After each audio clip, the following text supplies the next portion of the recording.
Walk into a room with me. We're in Amsterdam, in one of the tall buildings, canal facing, those like monumental ones. You walk by, you take a glimpse, and you say, who's actually living there? Like, what's going on inside?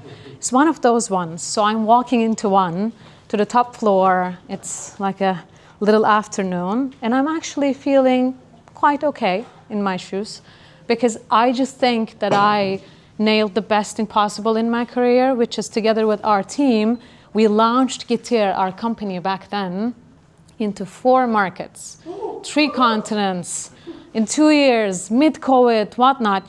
For a small girl upbringing over to there, it's a big achievement.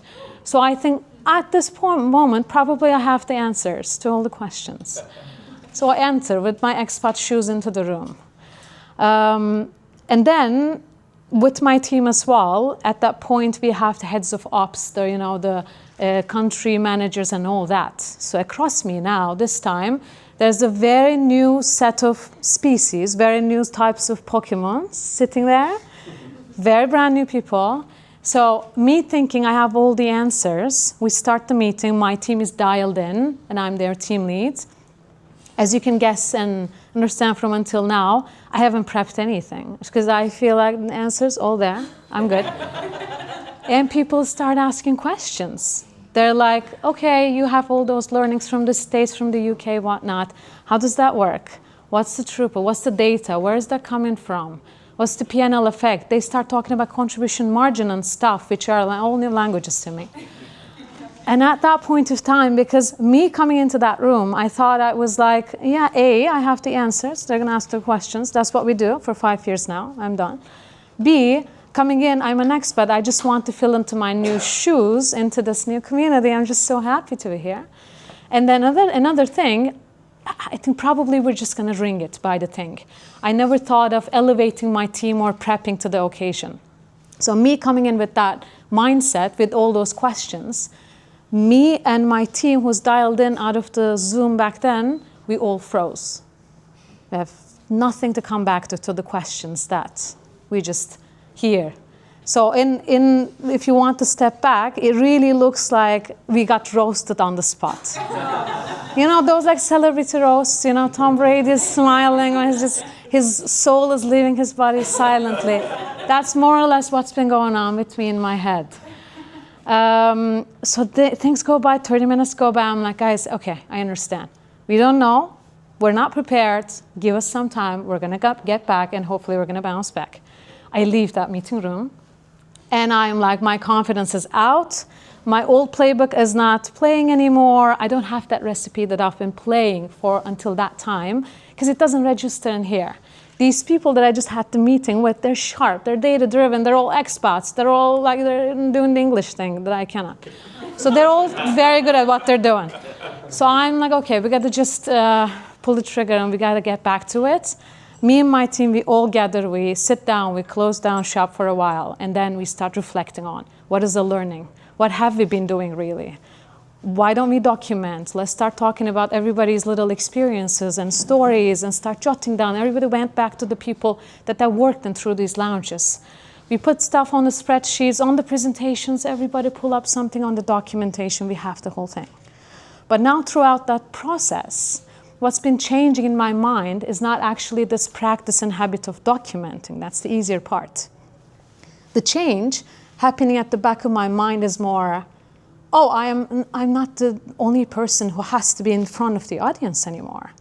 There are bits and parts of my team who are just so eccentric, so authentic, so smart in their own ways. And as much as they're doing the work, they have to be stepped up as well. So I'm not going to scramble the next time we go into it. I'm actually going to let my team do the stepping up, and they're going to shine through. Because that's like what means to be a team all together. But that was my aha moment, unfortunately. So a couple of weeks go by, we walk into that meeting. At that point, everybody's so freaking invested in my team, into what we've been building. They actually wanted to come into the room. Everybody flies in. So it's the meeting set up. Everybody has their like all harder questions this time, because it's the second round. They're like, now we're going to ask you the real questions. So I say, hey, welcome again. Sorry for the first round, taking your time. This is the second round. I'm now going to hand it to the team. So everybody stepped up one by one. They talked their stories, their launch benchmarks, where's the data coming from. They asked and answered the harder questions. Some of them didn't, but in the end, they left that room feeling like they own something. They own a piece of something. So we were talking to you, and I just wrote down when I was drafting my speech. If I had the wall, I would actually put this down in writing. That's what I'm thinking. Because in the end, you get to work with people who outperform you. I feel like that's a natural progression of us as we age and as we go through lives. And everybody in this room, I feel like you've all outperformed your forerunners. Whoever was coming before you, your parents, the person before you, your previous leader, you outperformed and you're here. But we are due to kind of be outperformed again, but that's a blessing in disguise. So that means just put the people, invest people that you're working with and have them shine. Because it's like today it's the people, but it's the new generations, the Gen Z, it's the Alpha, I don't even know what terminology they're giving to. And then we have the AI and new systems. We don't even know who's going to outperform us. So we better welcome it, we better hug them, and then we just move forward with it. And the moment you give that stage, everybody just shines through so remarkably and so differently. So that's more or less my character arc, but I want to end it with a little pin note. I've been reading I came to the half of it, I didn't end that book, unfortunately. But Phil Jackson, the head coach of the Chicago Bulls, the man who made that team such a legendary piece, he wrote a book and he said something like he's from a tribal upbringing. So he's talking about 5 arches of how a person rises up to becoming of a personal fulfillment. So 5 stages. It goes as life sucks.